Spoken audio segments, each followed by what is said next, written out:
Hello. Hello, Welcome back to another wonderful episode of Metal Gear University. I am T. And I am Kay, and we're back with more Metal Gear Solid 4. T, how you feeling today? I'm feeling pretty swell. Pretty swell. Good. I mean, we had a heat wave. I was not feeling so swell during the heat wave. But that was then, and this is now. And now I'm feeling swell. It's cool. So I'm all right. Cool. How are you, Kay? I'm doing fantastic. I can't lie to you. Between Death Stranding 2, we just saw the material list. We've been doing movie nights in Discord, and we're not sick of it. Like, I am grateful for what is happening now. I feel grateful. I feel cultured. I feel like a snooty guy that is going to be at the party. Oh, I mean, you could not snooty, just cultured. Have you seen Possession? From 1981. The scene where she's freaking out in the subway station. They would say freaking out. You see, not cultured. Y- Damn, yeah, not snooty. Well, I'm a cosplayer. I'd get found out so easily. Yeah, where she freaked out. I don't think that's a word that they use. Oh, may I inquire where you picked up the term freaked out from? Is this 1997 from Hot 97? Because get your freak on, you know? Anyway. Oh, okay, I get it. I see the reach. I'm sorry. You see, that's how uncultured I am. I hope all of you are cultured, staying cool, taking it easy. Everyone, it's so nice to interact with everybody online. As always, feel free to email us at, I don't even have to say it. You say it. You say it. It's tknm@gmail.com. That is ITSTKANDM@gmail.com. Yes. It's been fun. I've been doing a lot of, what would you call it? Just silly TikToks. I've been posting a lot of stupid stuff online. It's fun to be a little silly. Been like meeting some, some new people of culture. So, but on that note, Death Stranding 2, phenomenal. No spoilies, but phenomenal. Yeah, I will not go into details. It's worth a play. It is worth a play, and I will say, now I swear on my life, no spoilers. All right. I feel that this is, it has the potential to be one of Kojima's best works Ooh. Okay. in many years. So I am excited to see where this goes. And you're only what, almost 10 hours in? I'm almost 10 hours in. I mean, you can catch us on stream playing it. I've been playing, like, the little side quests. You just deliver packages to randos. But the gameplay is so much tighter. The combat system is, like, elevated. It's It reminds me of like a Breath of the Wild to Tears of the Kingdom type jump. kind of, yeah. It's kind of like that. And it feels like Kojima took notes with what did and didn't work in the first Death Stranding. And with this one, you could really tell that he took the time to make it to the best it could possibly be. Check it out. I don't mean to be Kojima simps. It's pretty good. Yeah, I mean, like, look, I know that we're literally on a Metal Gear podcast, and we're admittedly kind of Kojima simps in our own right, but I am being honest. I'm being 100% real. If the game was shit, I would tell you. We like to be, we have our legs, but we try to understand our biases. I really do, and this game is honestly really cool. It really is. And if you don't want to play the first one, this game is very welcoming to people who just dive into the second one. Because, they do that age-old writing technique where it's like, oh, mechanic or plot device from first game? Oh, Sam, you remember that. That was when, and then they explain it. So you could just dive right into it. I would highly suggest getting it. It's very fun. I'm having a blast. Yeah, you've been playing it since you got it. But that's honestly all we've been doing, as always, watching movies, playing games, same old. Cultured. Yeah. But I actually do think we have quite a bit to talk about in this episode. This episode is going to be a little bit different in that there's so much exposition and so much discussion that I'm going to need all of you to buckle up and focus. Yeah, we went in. So we're going to try to break it down. As always, we're going to do our best. We are, I guess, your professors, but we are also, any professor is also working in the field. I would say that every good professor still sees themselves as a student. That's why that's why you're here. Thank you. So everyone, strap in. I think we're gonna jump right into the episode. But before that, Huh? as always, you can't miss a pop quiz. Oh yeah, those. I forgot. You Yeah, know, the those ones that we do every 2 weeks, every those, episode. Those pesky things.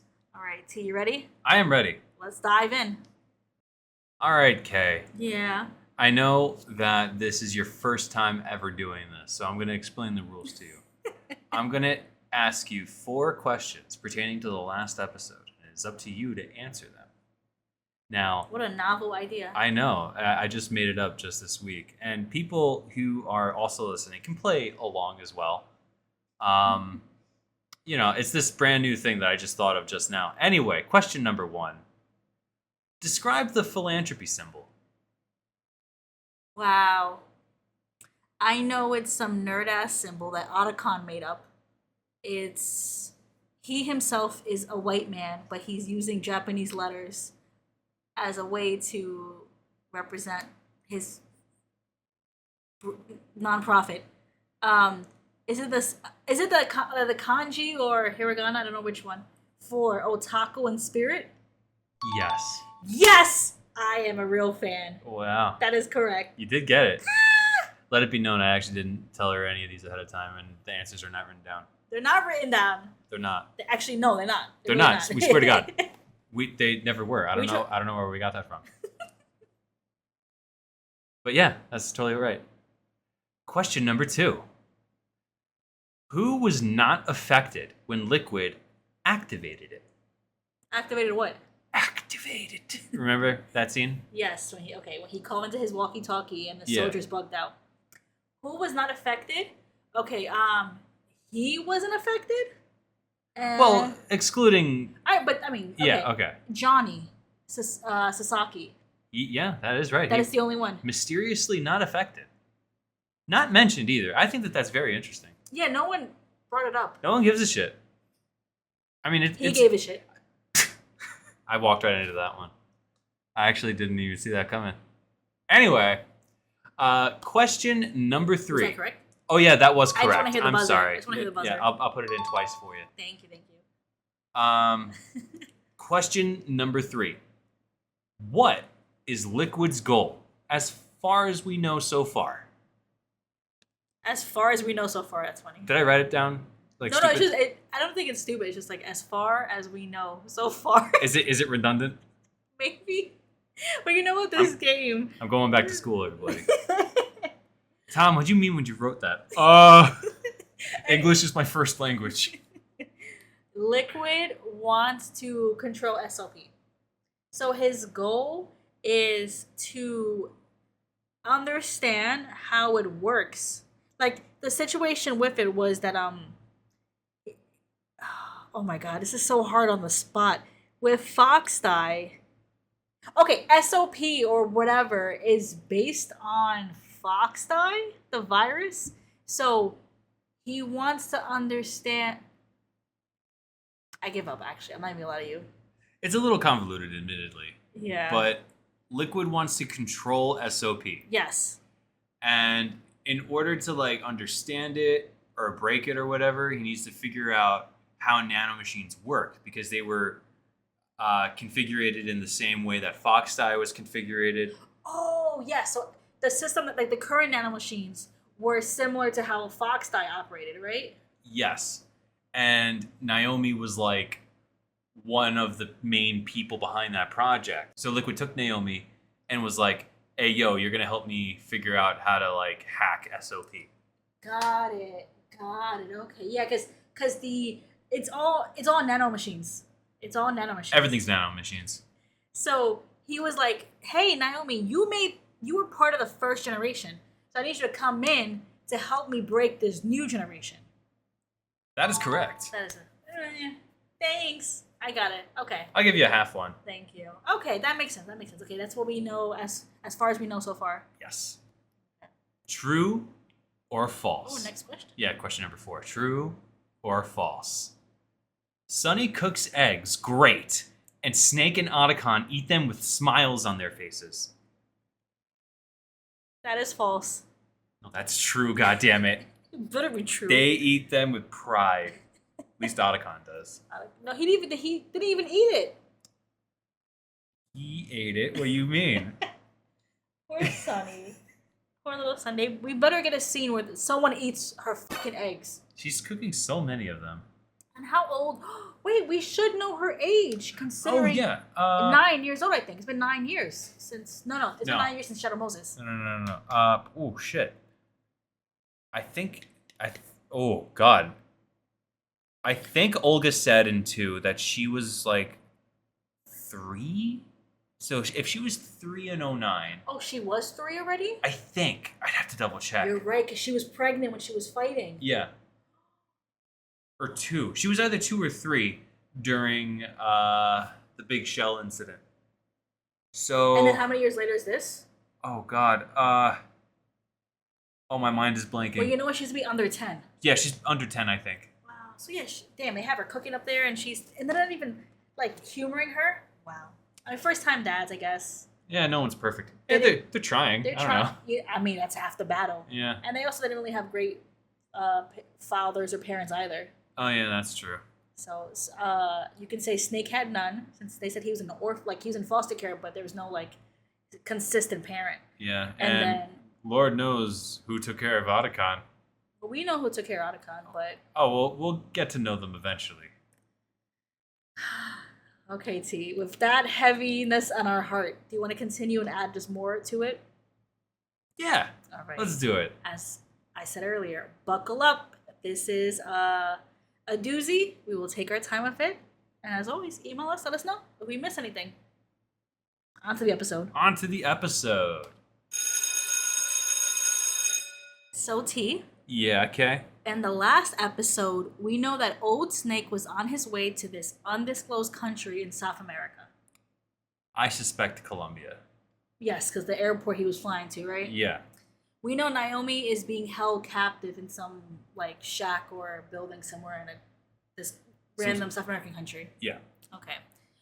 I wanted to reiterate, to start this episode off, Saul, this was kind of right.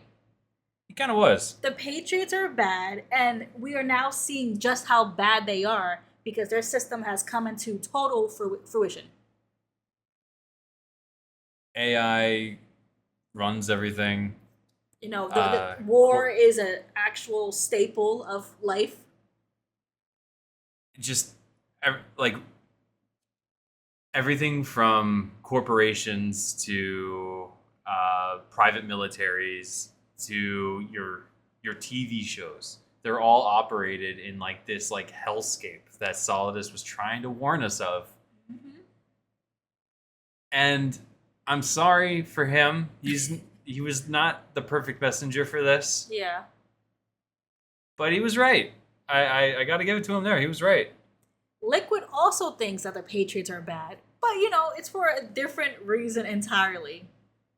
He's kind of like, instead of them being in charge, I should be in charge. Yeah, he just wants to be king of the hill. So, he really is his father's son, isn't he? Yeah. Or his... Well, if you think about it, wouldn't Solidus want to do the same thing? Although to Solidus's credit, he wanted to get rid of all of it, and he wanted to like start some new shit with him on top. Yeah. Which I guess is better? Wouldn't what Liquid is doing be more like Big Boss? Just being at top? Because I don't think he wants to stop the war. I think he just wants to be in control of everything. Yeah. Like, Solidus wanted something new. I think Liquid just wants to be on top. That's true. Ooh, yeah, what would Big Boss do? The same thing. I guess the same as Liquid. Yeah. He just wants to be king of the hill. So, in this part of the game, this is Metal Gear Solid 4, and I want to remind everybody, well, it's not even a remind, we say this like every game we talk about, but this was supposed to be the last game in the series. Do tell. So Kojima has been saying that each Metal Gear game is the last Metal Gear game since like the early 2000s. And like we actually found the article from Kotaku, and it was like from 2000 to 2015, Kojima was like, yeah, this game's last. This is my last one. But at this point in time, Metal Gear Solid 4 was supposed to be the last one. So we're getting so many callbacks.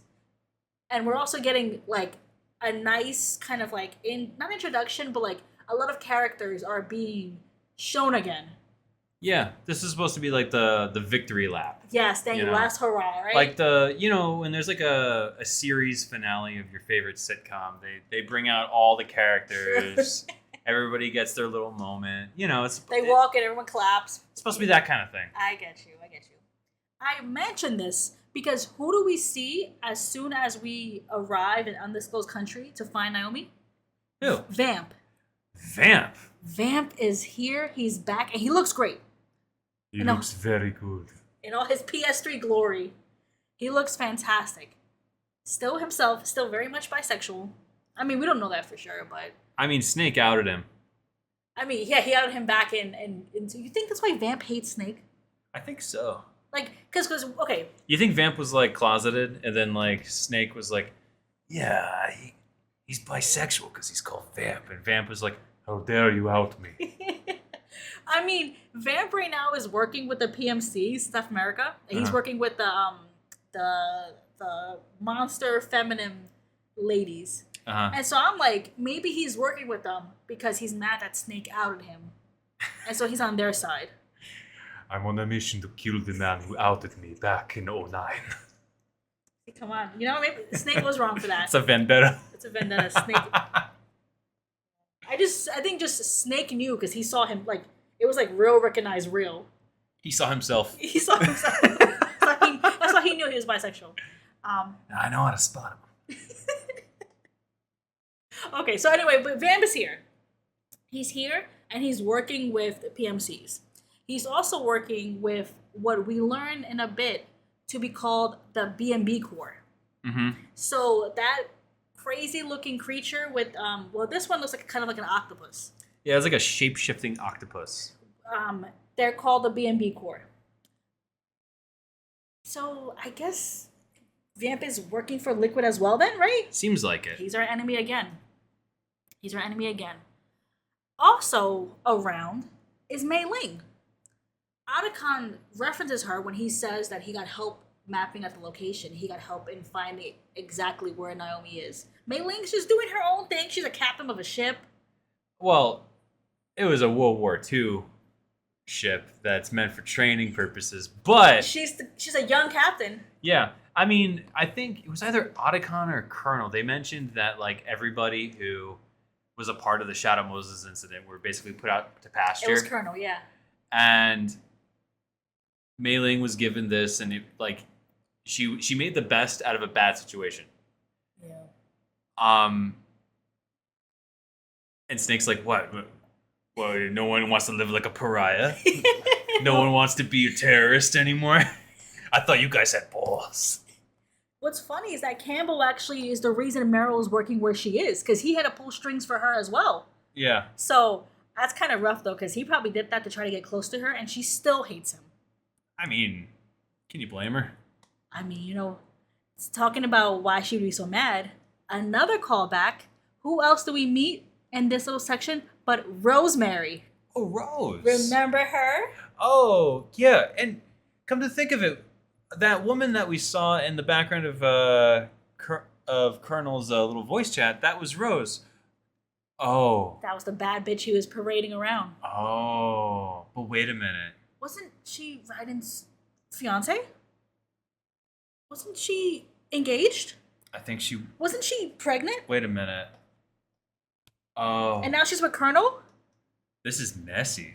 Oh, this is like reality TV. You know who's even messier? Snake. Because he has a call with Colonel. He's talking to Otacon this whole... there's so many people he's calling in this section. He calls Colonel because he recognizes, Rosemary. He's like, wait a minute. You were in charge of Jack. Where were you with Jack? He's like, Colonel, how dare you?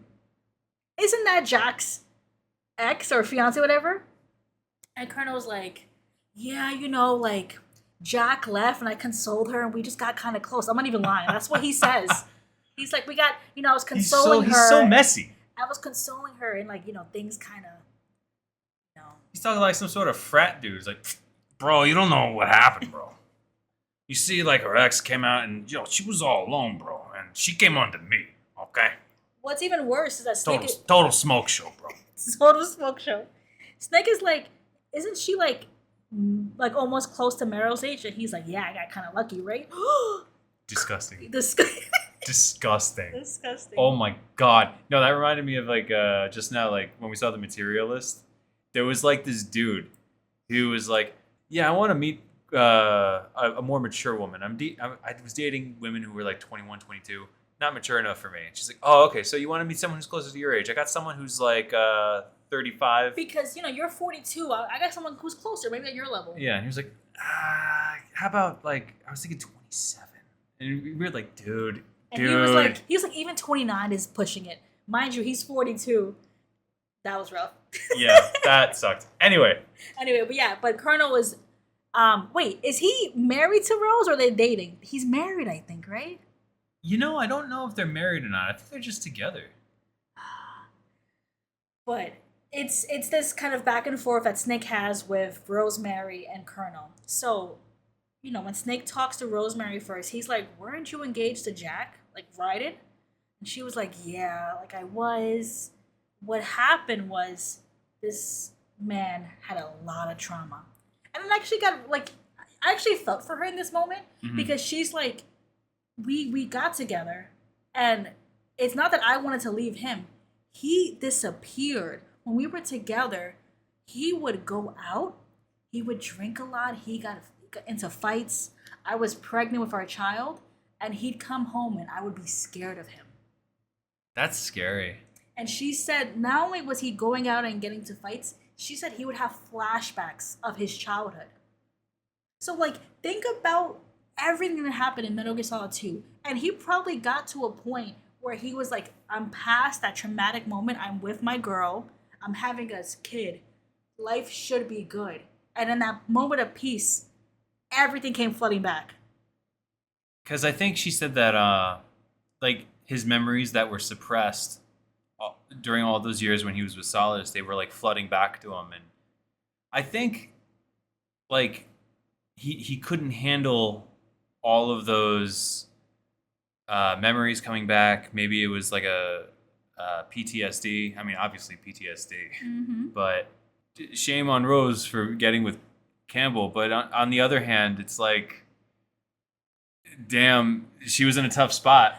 I mean, like, I feel like it's so easy to, like, point at her and be like, how dare you? But I don't know. When she mentioned I was scared of him, that just makes me so nervous and thinking about how fearful she was when either she was pregnant or they had a newborn. Mm-hmm. And, like, he was coming home drunk, coming home bruised up. What was he doing in their interpersonal relationship that she was so scared? Well, to bounce back on that child, I think she alluded that the child was miscarried. Oh, she did it. She lost the baby? I believe she alluded to that. And in the midst of all of that, the baby we had together, it hadn't even been born yet. Jack slowly stopped coming home. So even the stress of it all. Yeah. And I think another aspect of this too, she said that Campbell, after the events of Metal Gear Solid 2, Campbell, the real Campbell, became his commanding officer. So think about Raiden. He's navigating his traumas from childhood, navigating the trauma from the game itself. And then once he finished that mission, his officer was the real person the AI was based off of. Whoever made the decision to have Colonel as Raiden's commanding officer needs to get their head checked. Because imagine getting mind fucked by a robot that's disguised as Colonel Campbell, and then you're trying to navigate your life, and you're trying to, like, understand what's real and not real, and that's kind of fucked up. Yep. And then you got another Colonel Campbell going like, Raiden, you have to listen to me. You're Yeah. like, what the fuck? Are you even real? Yeah, telling you what to do yet again. Like, I would question everything. No, honestly, it sounds like Raiden was in a really tough spot. And I think he just disappeared one day. He just disappeared. And so, in all of that, Campbell, I guess found his way to Rose, was consoling her, and they wound up getting married. That's great. Cool. That's great. And you know what? The reason she's here is because when they got married, Campbell helped her, kind of like he supported her in going back to school, and now she's your psychological counselor. Oh yeah, because there's a mechanic in this game for psych. Can you want to go into it a little bit? Instead of like if you play through 3, for example, you got the stamina meter, right? Mm-hmm. In 4, it's a health bar that looks very similar, only instead of your stamina, it's Snake's psych. So the higher it is, Snake feels pretty good. And you can play the game more or less normally. But if it gets low, it's harder to aim your gun. Oh, do you shake? Yeah. You slouch, you get like this depressed slouch when you stand still. Okay. If you die enough times and you have low psych, you can call Rosemary and Snake's like, I have dreams of just dying. It's crazy. Wow. So it's really kind of it's a little bit different than other games. I mean, we've kind of you and I have hypothesized about like people's feelings Mm-hmm. in this series, but like this is kind of pointed towards that. We're actually getting some discussion about like their mental state. Yeah. In some aspects, I personally wish it could have been implemented a little bit better. I mean, it's a hard thing to implement at all. Yeah. So I give them credit for trying this whole method. Also, like during cutscenes, of people make fun of Snake's age and stuff, psych goes down. Snake Yeah. gets back pain. Psych goes down. Stuff like that. To make your psych go up, you could listen to music. You can get into a relaxing place, like get out of the sun, sit in the shade for a while. Isn't that? It's a real psych meter. Yeah, you could read some enticing magazines if you catch my drift. You could smoke cigarettes too. That helps. Because he enjoys it. He enjoys it. So Yeah. it's not good for. Is your health go down? Your when you health smoke goes your health goes down, but psych go up. it? How funny is that? It's funny. I think honestly, like you said, it's kind of hard to implement this in a game that already has so much. Hmm.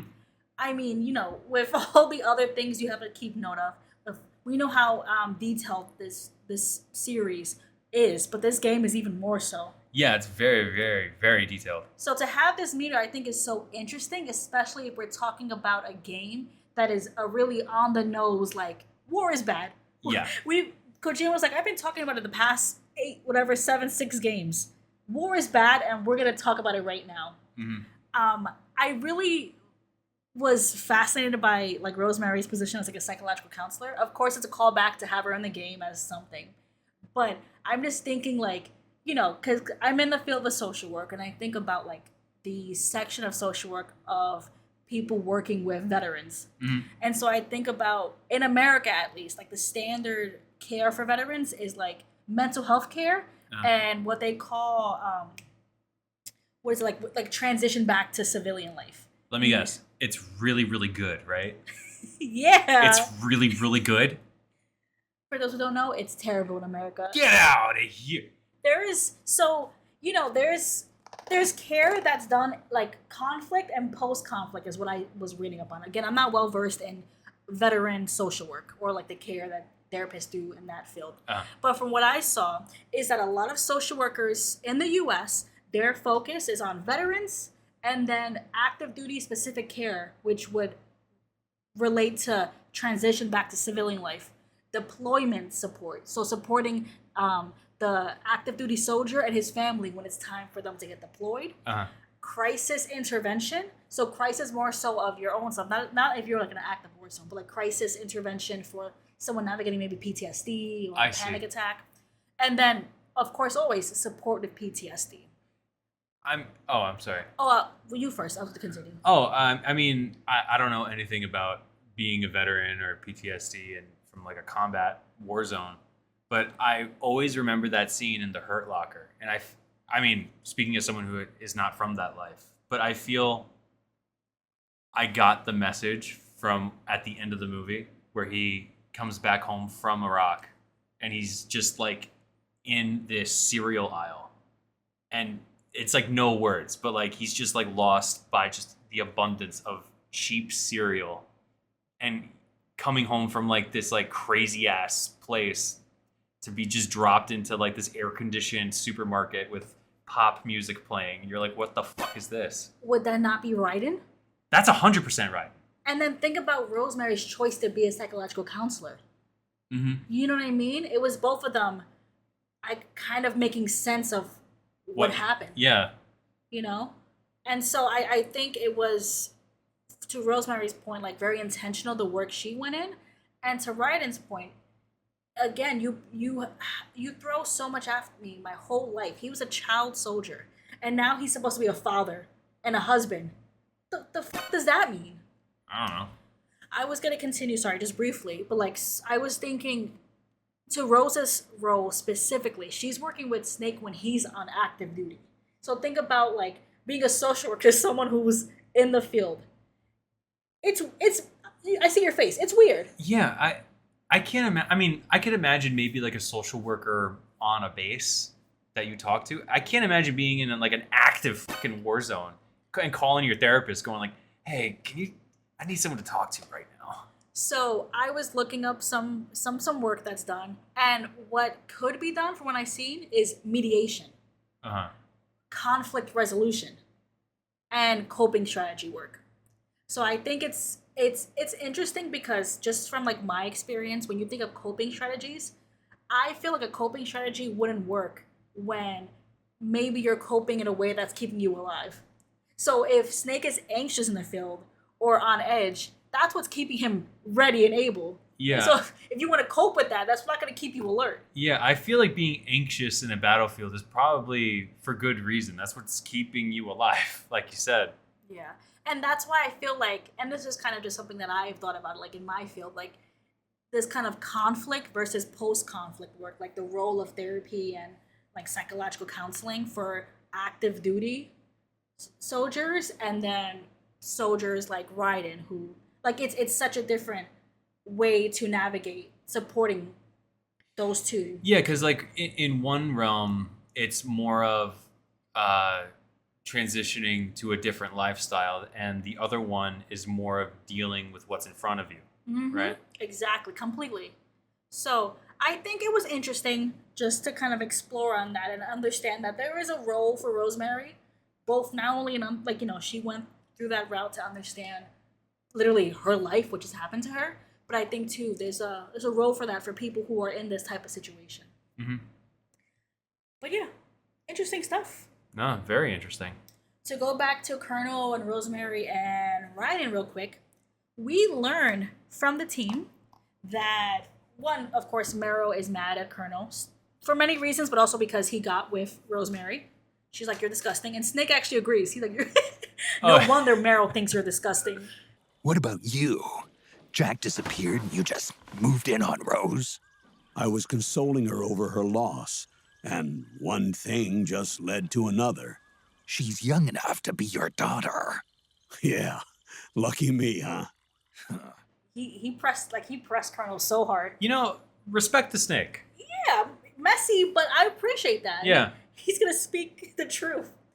We learn also, despite this man's traumas, despite everything he went through, Raiden was the one that rescued Sonny from the Patriots. After he could have just left after Metal Gear Solid 2, he could have just dipped. He went and got Sonny from the Patriots himself, solo. What a guy. I'm hypothesizing as of right now, but I feel that him watching Olga die and seeing like the sacrifice that she made for her child, and knowing that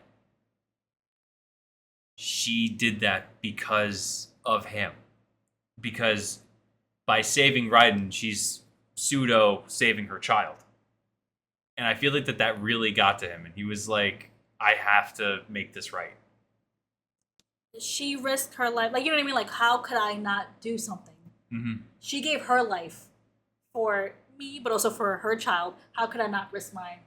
Which is kind of funny because him risking his life is also risking Sonny.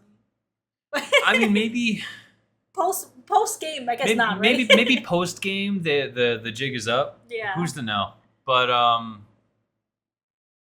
the fact that Sonny is with Snake and Otacon, he did it.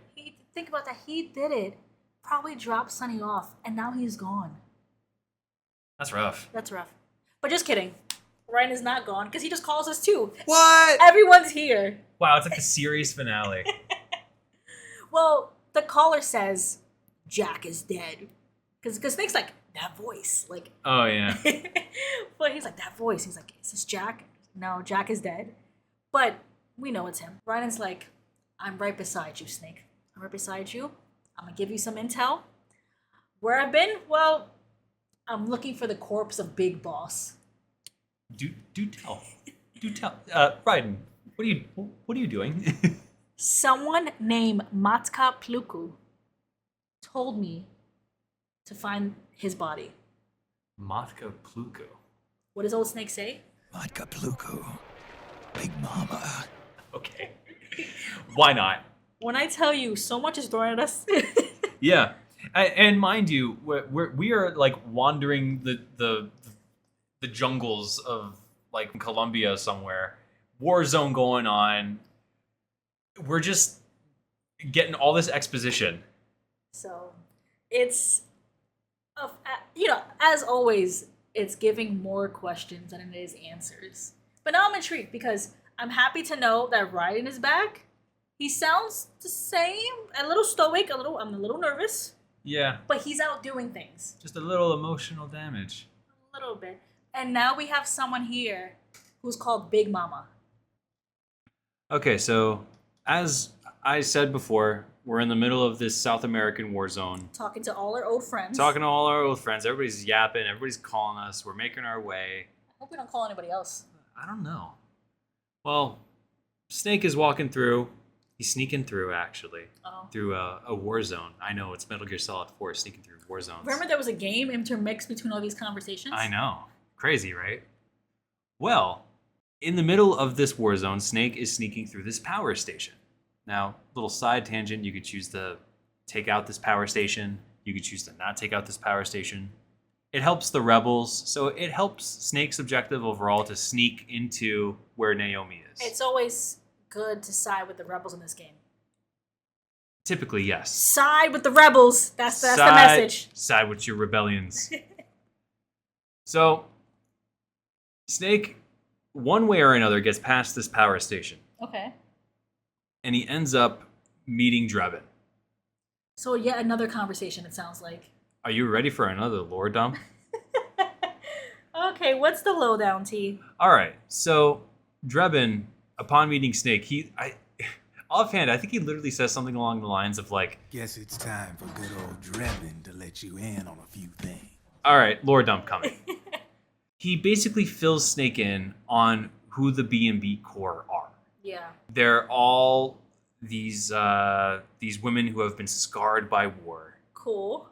and they all have orders to kill a man named Solid Snake on sight. I think they feel it's going to help them.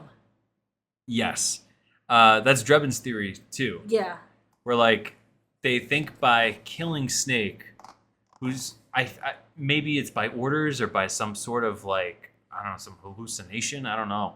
But Snake is, like, the personification of everything that went wrong for these women. And they think it's going to free them from all of the pain that they've ever experienced in their lives. Drebin tells us that they're victims of war, like you said. They're victims of war. They're hot and dangerous. And basically, like, their brains are, he says it himself, their brains are damaged. And that war is the only place that they're best able to cope. Who does that sound like? It's something, some major character in the series where war is the only place he feels normal. I don't know. Like a guy with one eye. Small, little. His name starts with that, I think. Yeah. Small employee. That's me. Small employee. His name is Big Boss, but that's how he feels. That's so sad. Can you imagine him in like a therapy session? It's like, everybody calls me Big Boss, but I'm really just a small employee. Do you ever feel that? Everybody puts so much pressure on me. They don't know what it means to be a big boss. I don't know what it takes. He's gonna find out what it takes. Get the medic.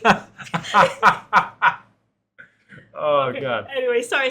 Okay, so the B&B Corps, yeah, killing Snake is gonna make them feel better, right? Uh-huh. They are, in terms of hierarchy, above the elite PMC soldiers. So there's the PMC soldiers, there's an elite group, and the B&B Corps are above them. So they're like our official special ops group of this game. Great designation. Yeah, because I think that's the only way. Like they are the head honchos. They're the Cobra Unit, Dead Cell, Yes. Foxhound. It's funny you say that because there are 4 of these women.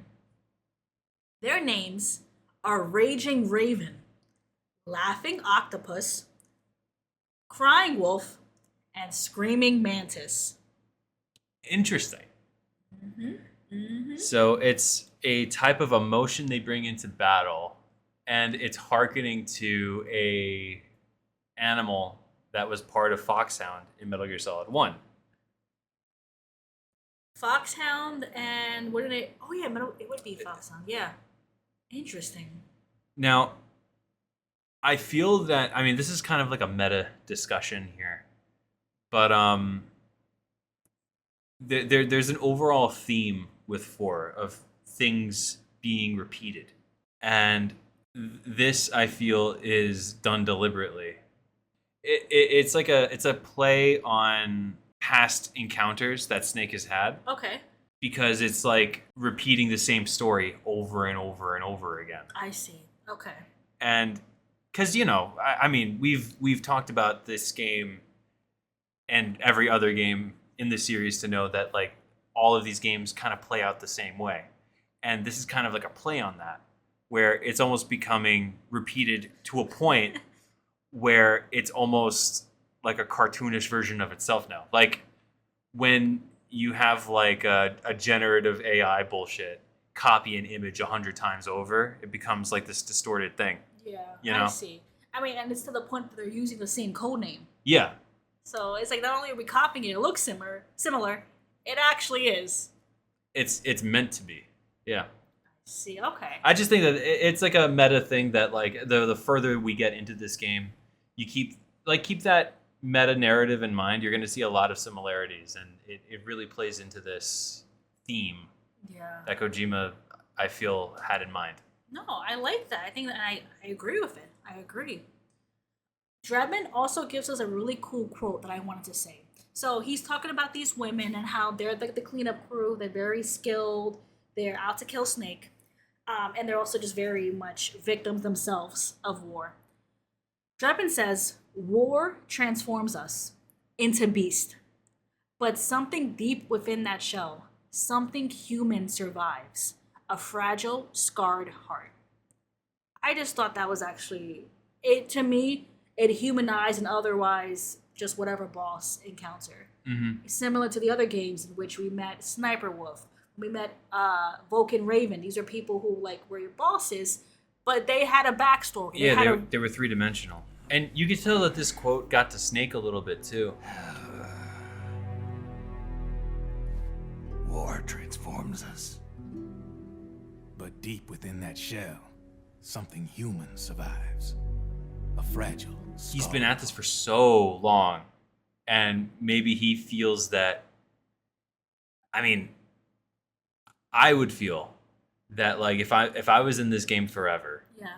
and now I'm looking at the end of my life, and then you're coming to terms with like, this is all I ever was, like you never had like a real life.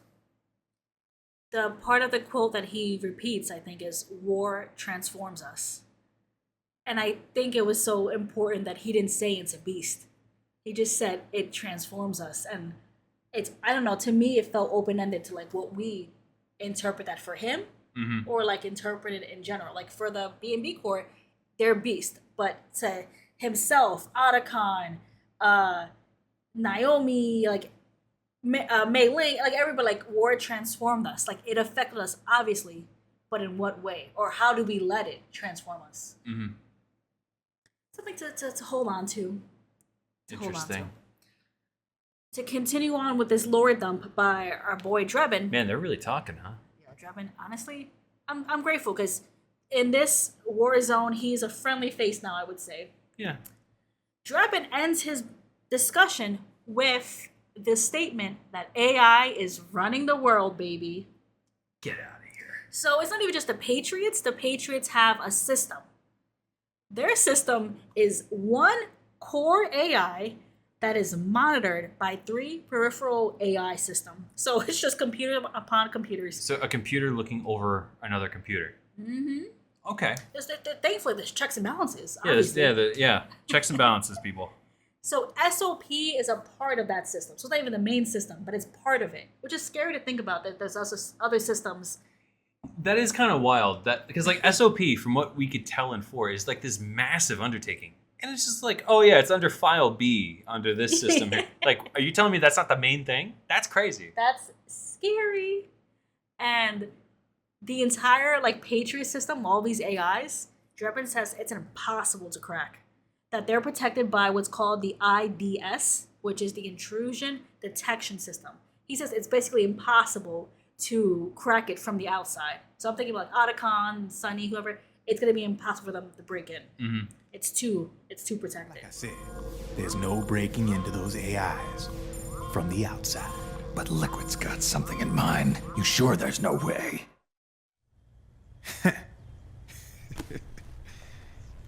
I'm just a gun launderer. Only reason I'm interested in you is because you start a lot of fires. Thanks, Drebin. Thanks, buddy. Again, still though, we don't know if he's friend or foe. To me, he's working with us. But every time he leaves, he just goes, I have you. And I don't like that. It's a little ominous. To me, I kind of put him in like a gray area.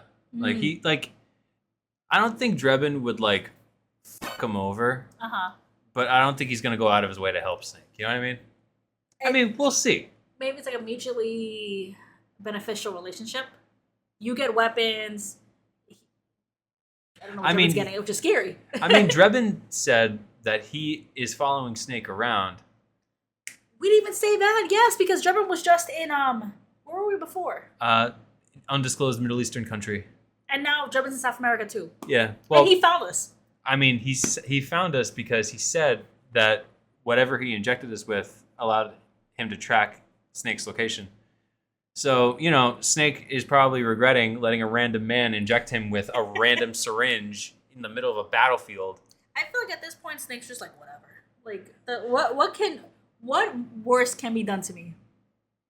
I guess. Like, what else? Look at me. I am 32. Like, you know what I mean? Like, what more can you do to me that hasn't already been done? Whatever, man. Whatever. Just stick it in me. Inject You that care. It's like these new nanomachines are laced with methamphetamine. And he's like, whatever. Who cares? And then he gets plugged up. He's like, I don't even feel it anymore. I don't even feel it. I don't feel anything. Oh shit. Snake. T, you ready for another lower thumb? That wasn't the end of it. That really? Because we meet up with Naomi finally. Oh yeah. What? Oh. But before we do sorry, go ahead. Before we do meet up with Naomi, Snake finally manages to make his way into a mansion. Where is this mansion? Why is it there? Well, if memory serves me right, this was the mansion of like the old either president or dictator of the country, and the PMC is there to defend it. Mm-hmm. Now, where Naomi is, she's in like a little side house on the side of this mansion. So Snake cuts through this mansion, and he makes his way up to the top floor and crouches above the battlefield. He's like on a balcony type area. Okay. And he takes out his iPod, and then he listens to the latest episode of Metal Gear University. Hello. Welcome back to another one. Now, if you look at our YouTube, you can actually see in real time when Snake does this. And then he moseys on over to the bed. It's a comfy looking bed. Finds a little comfy spot, takes a nap. And obviously his psych meter would go through the roof It's an infinite amount of psych that Snake would get. because of us. Uh-huh. This is like super meta, like fourth wall break with that. If, for those watching the YouTube, because we're here, we made it. No, when I tell you, I have been waiting. I have been waiting to do that. Probably over a year, because when we first started uploading it to YouTube, you were like, you know, it'd be a great idea, and I was like, shoot, go ahead. And like, yeah, no, I spitballed it, and I was like, just let me do it. Just let me do it. And then like, what I was so proud of. Okay, I finally get a chance to talk about this. Go ahead. What I was so proud of, if you go to the YouTube and then you see like the intro, I managed to get like our logo to slide in with the iPod. Oh, I felt so cool for that one. And then when Snake has it equipped, if you look close at the iPod logo that's on the equip, I made like the logo in that little iPod there. Oh man, I felt so proud of myself. And you know what's cool? You did that for you. I did. And I think that's the best part about it. Because if people see it, cool.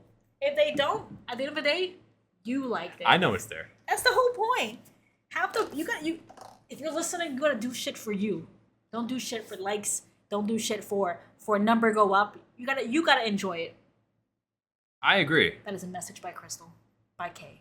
Endorsed by Tom T. Okay, let's go. I love these tangents. We meet up after the whole mansion hotel stay. He listens to an episode of Metal Gear University. In its entirety, And mind you. He leaves. And he's like, oh yeah, Naomi. I forgot. Yeah, right. That's why I'm here. Like, oh, it's Tuesday. It's a new episode. he goes meet up. He finds Naomi. We get more lore dump. And I'm not even lying when I say that this section of the game is so much just conversation. No, this part 2 is very heavy in the exposition. Like, you thought part one was just kind of like setting it up. This is like, okay, rubber has hit the road here. And I think a lot of it is because all the old characters are coming back and you have to kind of put them in their places. Yeah. Naomi, we meet up with her, and there is so much to go through. Let's begin with SOP. So remember how we said SOP controls war and battle? Yeah. And it controls soldiers, feelings during combat? Yeah. Naomi's like, yeah, but it also controls people's senses, which, That's interesting. people, everyone here, you'll say T and K. We knew that. We knew it controls people's emotions. But But what? what Naomi is stating is that while it controls people's emotions, those emotions are still present in the user's body and heart. If you stop the nanomachines, which is kind of what Liquid did, it overwhelms the soldiers. Oh, so everything that they've ever done is just hitting them all at once. It doesn't take it away. Uh-huh. All that pain and trauma. It's kind of almost like I feel like it's like a pot boiling over. You're stuffing the pot, and then once you take away the lid, it bursts. Uh-huh. And what's happening is that soldiers are overwhelmed by it. They cannot, it's too much pain. No, it makes sense because like Otacon said in the mission briefing that some guys' hearts just stopped. During that moment. Yeah. Naomi states that before this SOP system, soldiers could handle that pain through actual experience. Like coping mechanisms and all that. So but also they were actually experiencing it. Yeah. There was nothing to kind of increase their adrenaline, give them dopamine, whatnot. So Snake himself, for example, like he's not perfect or like super. He's traumatized as well. Yeah. But he's able to navigate it because he navigated it. He's a normal amount of traumatized. Yeah.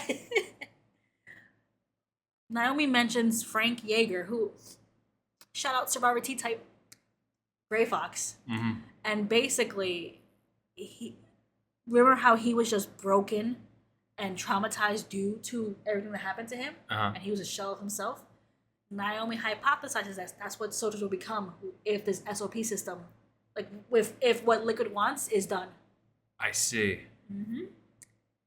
So, with the SOP system, Naomi states war is essentially just a game now, which is funny because like I would already call it a game now. There's winners and losers, but she's like, no, like it's actually like it's a game in the sense of like it's not serious to people. Yeah, because if you take people's emotions out of the equation, like even like on a macro level, people like countries don't even fight wars. It's companies that fight wars. So there's like a whole nationalistic thing that's gone. Then on another level, if people who are fighting in these wars don't feel anything for it, then there's that whole other emotional aspect that's completely ripped away. So it's like, what else is it? You're like playing a game of ping pong at that point. Yeah, it's just again, oh, like who's winning, Yeah. who's losing. So, and Naomi's like, this is what Liquid's doing is not going to be good, and a lot of people are going to be even more hurt. Naomi says, since you're an older soldier, since you have the first generation of nanomachines, can you undress? Can I examine you? Because I want to understand like what your body is going through. Fair enough point. Uh-huh. I see your face. Wait, you thinking about something? It's just that when Snake undresses, Naomi acted very professional and freaked out and cried in front of Snake. And he's just there shirtless and some PJs like, Whatever. just go ahead. Like, damn, Naomi. It's not like it's you. All right, let's just get this over with. Yeah, she literally cries and turns away from him. Of course. Damn. I'm sorry. It's like, damn, it's that bad, huh? I just took off my shirt. Wait till I take off my pants. To follow up that funny joke, which is sadness, Snake undresses. She takes what I imagine like blood work. She does blood work on him. She does some like little test on him, and she tells him that Foxdie is actually not the reason why he's aging. Do tell. She states that there's two things. One, his telomeres were edited to be short, and his Klotho gene was mutated. Okay, what are those things? Telomeres protect our DNA. Basically, think of them like caps at the end of our chromosomes. Okay. Okay? And so basically you can think like they protect our DNA. They're caps on top. Mhm. You take away the cap, the chromosomes degenerate faster. I see. So the higher the telomeres, the slower you age. Essentially, yes. Okay. And so his were edited to be shorter, which was why he's rapidly aging. His body's deteriorating. Okay. The Klotho gene was mutated. The Klotho gene, according to Naomi, inhibits reproduction and also aging is affected by it. So he's doubly affected by just like degenerative conditions. I see. Terrible. Wow. But that's not all. Oh, what now? Not only are those two things in effect, he has what's called a Terminator gene. What is that? I want to give a shout out to the Canadian Biotechnology Action Network. I actually did some research. So this is an actual thing. Kojima did his homework. A Terminator gene. You follow me, T? I'm here. You're following me, everybody? The Terminator technology, and I'm reading from the website, genetically engineers plants to produce sterile seeds at harvest. Why would they do that? Quote, it was developed by the multinational seed and agrochemical industry and the US government to prevent farmers from replanting harvested seed and force farmers to buy seed each season instead. That is fucking disgusting. Terminator seeds have not yet been field tested or commercialized. It says in 2006, Bayer is a company, bought the company that owns Terminator Greenhouse Research. Terminator genes are sometimes called genetic use restriction technology. It's called GURTS, G-U-R-T-S. The broad term that refers to the use of an external chemical inducer to control the expression of a plant's genetic traits. I learned, and this is kind of cool, there is an international moratorium on the use of Terminator technology. So basically, like they're saying, no, you're done. Like there's all these countries were like, that's not right, that's not fair for multiple reasons. Yeah, it's evil. It's evil not only in a financial sense, but many countries were like, we don't know if this can affect people who eat the seeds. There's no testing on what happens. You know what I mean? Like Yeah. like there's little to no research on this, and you're only doing this for For monetary gain. Get the fuck out of here. Isn't that wild? That is.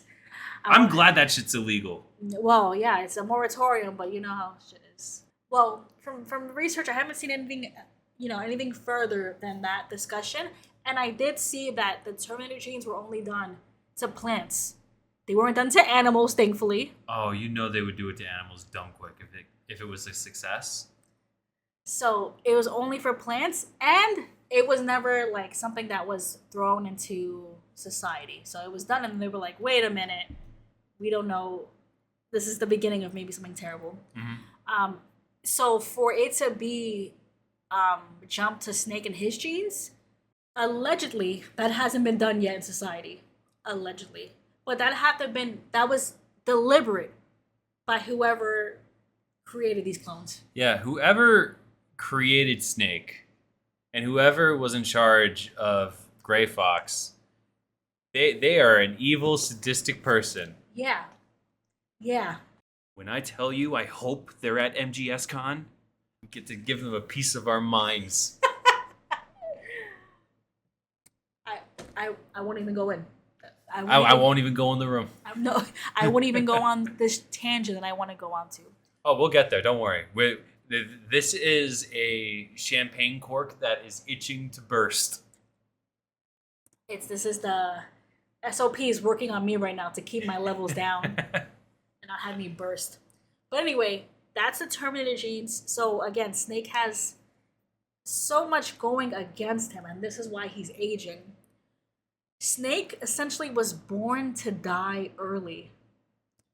He was born for war. Yeah, from the inception, like the moment when Solid Snake and Liquid Snake, to be fair, as soon as they were thought of, they were only thought of as weapons and not people.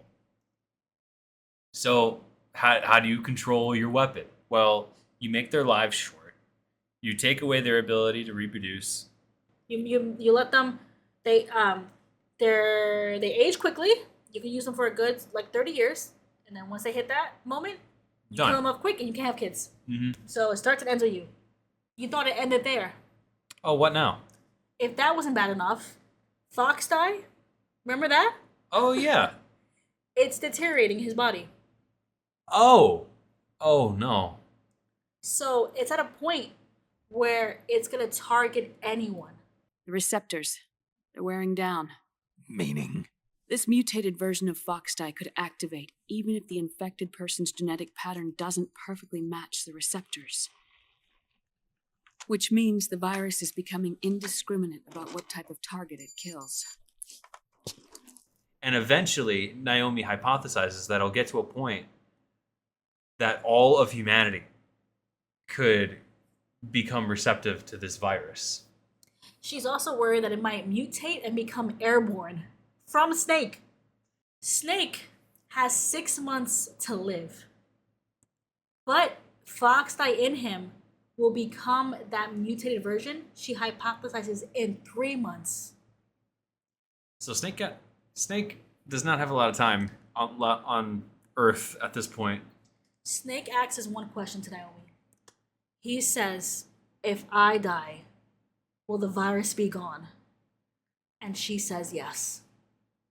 Let's just sit with that for a moment. That Snake asks that just so point blank. I mean, I guess if you're in Snake's shoes, I think your mind is already dead set on having these kinds of discussions, you know? You know what's coming? Now it's at what choice do I have Yeah. with the time I'm given? And it's crazy too, because at the beginning of the game, when he was talking to Otacon, they hypothesized he had about a year. So it went to half, and then it went to half of that. So it exponentially got worse. Yeah. That sucks. That really sucks. And it's just enough time to finish whatever Snake has to do right now. And God knows how many weeks he has left after that. It's enough time to do one final mission. The reason why he was born. That sucks, man. He's a good guy, man. He doesn't deserve this. Kojima said this is the last game. I'm giving no excuse. Yeah, Kojima for doing this to Snake. He didn't deserve that. There's one more thing. Oh, one more thing. Naomi tells Snake that he has a new strain of fox dye in him. And she asks him, were you injected recently? Who was he injected by? I don't know. I mean, we've only seen him get injected by a random man in the middle of a battlefield that he just met who has a pet monkey. I wonder if it was Drebin. I wonder. And now with this new strain, she's like, I don't even know what it does. I don't know what it is. I'm still doing. And it's fox dye again. But remember what I said before? The theme's repeating. Oh. It's fox dye again. He cannot catch a break. Cannot catch a break. Just say you're silent. It's rough. It's sad. Goddamn. Because I mean, like at this point, we know Liquid's plan.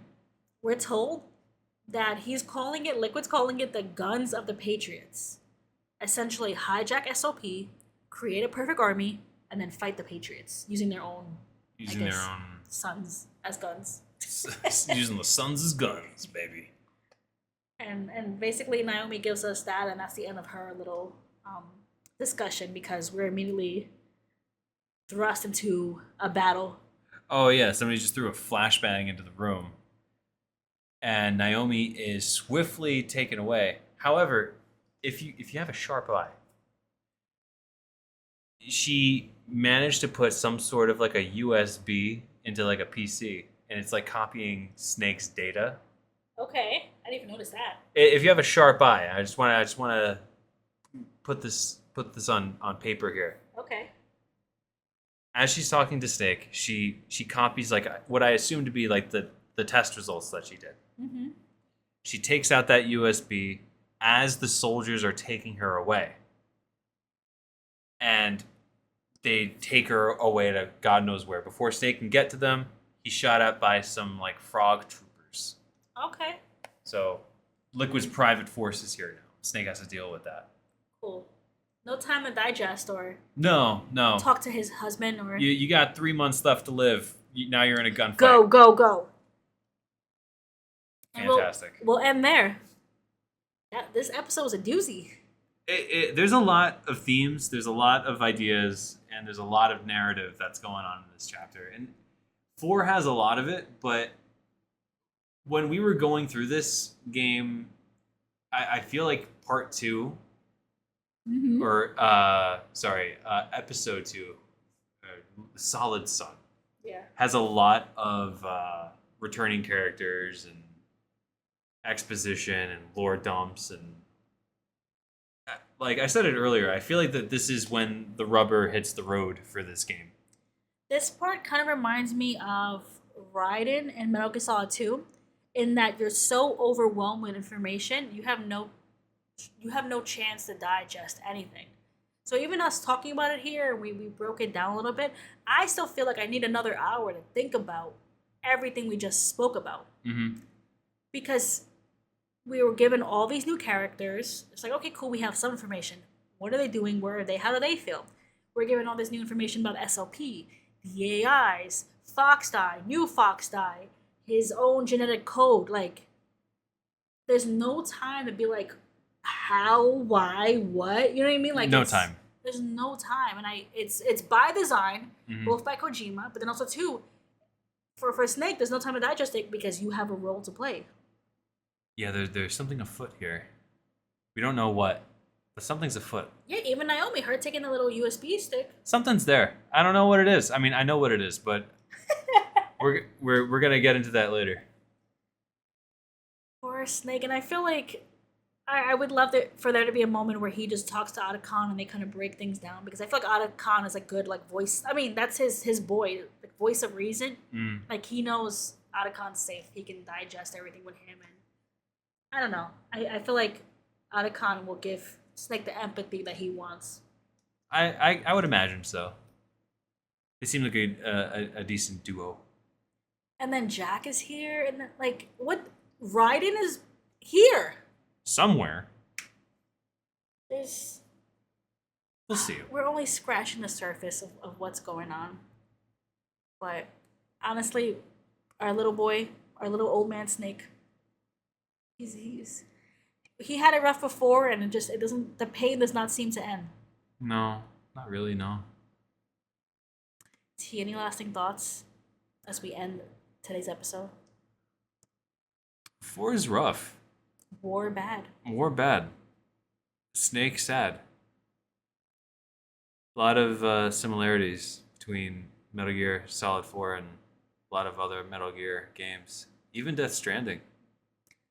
It's always so funny to me when, like, people play these games and they're like, oh, Kojima's not against war. And I'm like, my love, please. Just take 2 seconds. Please step back. No one is happy in these games. No one is happy.